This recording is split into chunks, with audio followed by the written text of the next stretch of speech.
அனைவருக்கும் வணக்கம். எஸ்கே மதன்மோகன். இந்த திருமுருகன் யார்? திருமுருகன் கன்சல்டிங் யார்? அதன் உரிமையாளர் வள்ளிகந்தன் யார்? ஒரு கோயில் கணக்கு பிள்ளையே ஒரு ஒப்பந்ததாரரா எடுக்கிறாருன்னா இந்த அறநிலைத்துறையில அவருக்கு எந்தெந்த அதிகாரிகள் உடந்தை? ஏன் அவர் மீது இன்னும் துறை ரீதியான நடவடிக்கை எடுக்கப்படவில்லை? அதிகாரிகளுக்கு கைவிட்டு வழங்கப்படுகிறதா, இல்ல அதிகாரிகள் இவரை ஒன்றும் செய்ய முடியாதா என்பது பல்வேறு கேள்விக்குறியாக இருக்கிறது. பொறுத்திருந்து பார்ப்போம் திருவாரூர் மாவட்ட அறநிலைத்துறை என்ன நடவடிக்கை எடுக்குது என்பதை.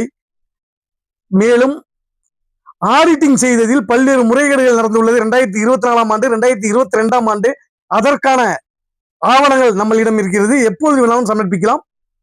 பல கோடி ரூபாய் ஊழல் நடந்திருக்கிறது என்பதை, வள்ளிகந்தன் ஊழல் செய்திருக்கிறார் என்பதை ஆணித்தனமாக தெரிவித்துக் கொள்கிறேன். இதனால் எனது உயிருக்கு எப்ப வேண்டுமானாலும் வள்ளிகந்தனாலும் வள்ளிகந்தனை சார்ந்தவர்களாலும் எனது உயிருக்கு எப்ப வேண்டுமானாலும் ஆபத்து வரும் என்பதையும் மயிலை மதன் டிவி சேனல்களுக்கு, மயிலை மதன் டிவி நேயர்களுக்கு தெரிவித்துக் கொள்கிறேன். அதற்கு பயந்தோ அச்சுறுத்திய நம்ம இல்லை, எல்லாத்துக்கும் துணிஞ்சுதான் வீடியோ வெளியிடுகிறோம். எது நடந்தாலும் பார்த்துக் கொள்ளலாம். அப்படி ஏதேனும் எனக்கு ஒன்று நடந்தால் ஆணித்தனமாக சொல்கிறேன், வள்ளிகந்தன் மற்றும் வள்ளிகந்தன் பிளாமியால் நடைபெறும்.